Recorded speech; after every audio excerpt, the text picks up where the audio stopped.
Hello everyone, welcome to my new video. চলে এসেছি আরও একটা ছোট্ট ভিডিও নিয়ে তোমাদের সামনে। তো দেখো, বাজার থেকে আজকে পনির কিনে নিয়ে এসেছিলো। তো ভাবছিলাম কিভাবে রান্না করব পনিরটা। ঘরে যেহেতু সব সবজিই ছিল পনিরের, তো দেখো আমি ভাবলাম আজকে চিলি পনির রান্না করা যাক। তো তার জন্য দেখো এখানে কিউব আকারে পনিরগুলোকে আমি কেটে নিয়েছি।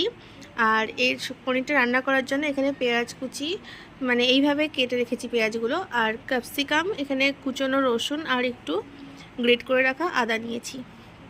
এখানে রয়েছে টমেটো সস আর একটু সামান্য পরিমাণে চিলি সস নিয়েছি। যেহেতু বেশি ঝাল হলে বাচ্চারা খেতে খাবে, তো সেই জন্য অল্প একটু দিয়েছি। তোমরা চাইলে একটু বেশি দিতে পারো। অ্যাড করছি সয়া সস আর একটুখানি ভিনিগার। তো পুরো রান্নাটাই আমি সাদা তেলে করব। আর দেখো, পনিরগুলোর গায়ে আমি লবণ আর একটু লঙ্কার গুঁড়ো মাখিয়ে নিয়ে পনিরগুলোকে ভেজে নিচ্ছি।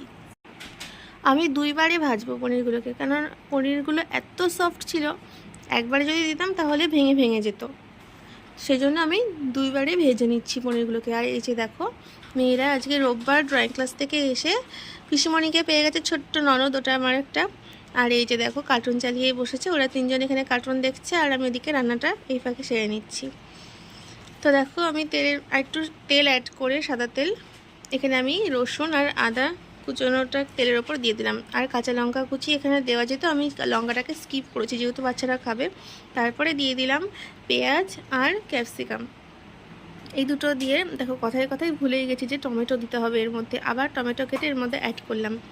তো দেখো, এর মধ্যে এখন আমি লবণ, স্বাদ মতো হলুদ, লঙ্কার গুঁড়ো দিয়ে এটাকে ভালো করে নেড়ে চেড়ে কষিয়ে নেব। ততক্ষণ পর্যন্ত নাড়বো যতক্ষণ না সবজিগুলো একটু নরম হয়ে আসছে।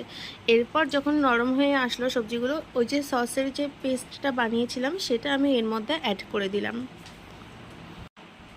এরপর দেখো, এটাকে ভালো করে একটু নেড়েচেড়ে নিয়ে ভেজে রাখা পনিরগুলো আমি এর মধ্যে দিয়ে দিচ্ছি।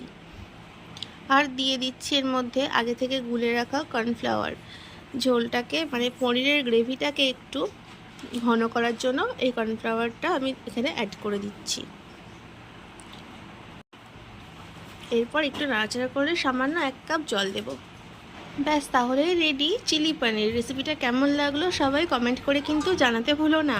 চলো, টাটা।